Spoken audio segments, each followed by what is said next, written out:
Hello there guys, and welcome to the Medjay of Fayum's Crusader Kings III Spotlight. In this series of videos, we're going to be covering the developer diaries and understand what new mechanics are being added into this game. I myself am a bit late to the constant stream of information that keeps coming, so I'm going to pick some of the special features I think that really do deserve attention, and we'll focus on them. So, I'm a bit familiar with the Paradox games myself, so it's a little bit of, similarity, so to say. So, in today's video, we'll be covering lifestyles, courts, guests, and wonder, and checking the developer diary of number 8. And this was made by the developer who was a content designer on CK2 for Reapers, Dew, Monks and Mystics, and Jade Dragon. When I heard Jade Dragon, I knew this would be the most interesting post ever. 3. You will have the choice of playing as a dynasty that rules kingdoms and can create empires if you so desire. However, I'm a Total War Civilization player, so I tend to think of nations as factions and empires in the sort of nation state. In Crusader Kings II and III, I don't think it's based more on the dynasty than anything else. And the campaign is more geared towards a role-playing element, giving you greater access to control your characters and manipulate certain characters that wish to betray you. For example, the Warhammer tabletop franchise would be complicated for me to get into, as I've never tried it before. But the RTS video game, the Total War game franchise, makes it easier for me to get into the lore and the world. So think of it a bit like that. Crusader Kings III has an upgraded campaign map. It's not just portraits anymore like you had in CK2. It's more accessible for the player to figure out what's going on. And I'm also glad they had in India into this, because it will be my first Let's Play when it releases. I'll be sure to make a video series on that. One of the things I like about Crusader Kings III is the new updated UI and the new graphics. And it's easier to imagine with all the new animations of leaders, given some sort of Civilization 5, 6, when you open the game and you see an animation of these leaders. So I like that type of stuff. In courts, you'll have to figure out who is your loyal knight and who isn't. You can recruit guests or keep them in your court for a while.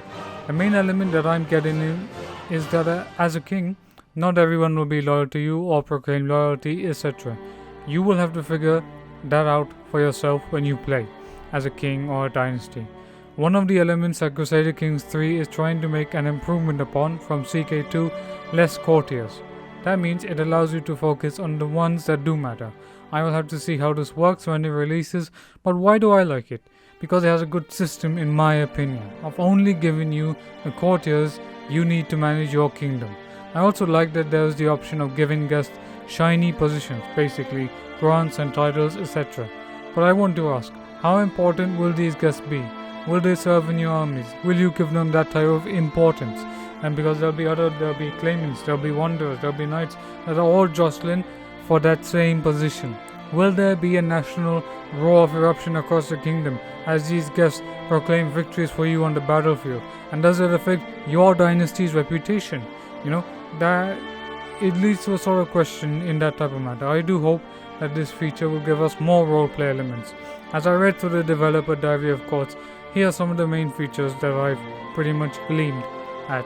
So, could there be guests looking for opportunities? There could be knights wanting a mercenary contract, as you had in 1453, where the Byzantine emperor had the Italian mercenaries fighting for him against the Turks. Or you have wealthy merchants looking for a chance to establish trade guilds that could potentially benefit you or cause a loss.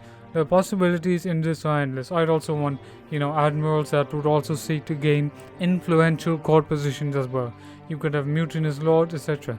This is all speculation at the minute, but with Paradox games, there's a certain degree of complexity that you get an appreciation for when you play for it for a very long time.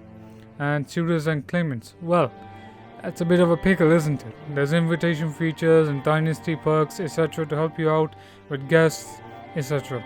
It would be too much to say in all, but you have certain perks that help you with claimants and suitors, as I'm sure there will be lots.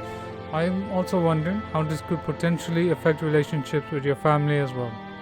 Now, A great feature for role-playing is the Wanderers feature. So imagine that you could play as an heir to the throne who's very far down. He could be the son of an illegitimate heir or daughter.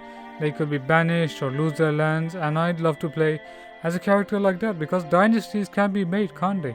Doesn't matter whether you have royal blood or not. You might neglect that wanderer, and that wanderer could be a claimant, or he could come to hamper you in the future. Why is this sort of historically accurate feature? I'll give you some context. It was 1704.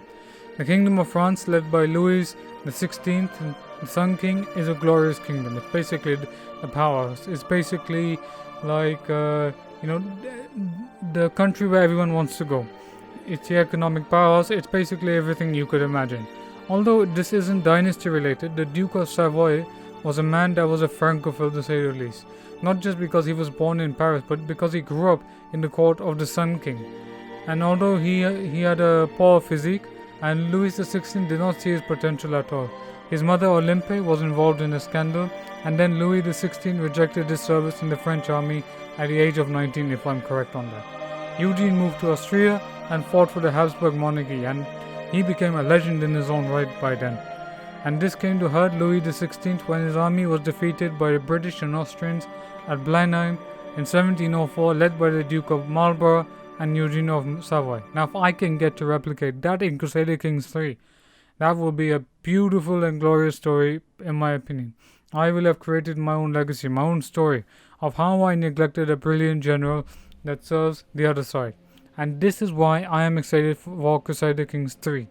The number of features for this game looks awesome. I cannot wait for this game to come sooner, honestly, and add the game to your Steam wishlist right now.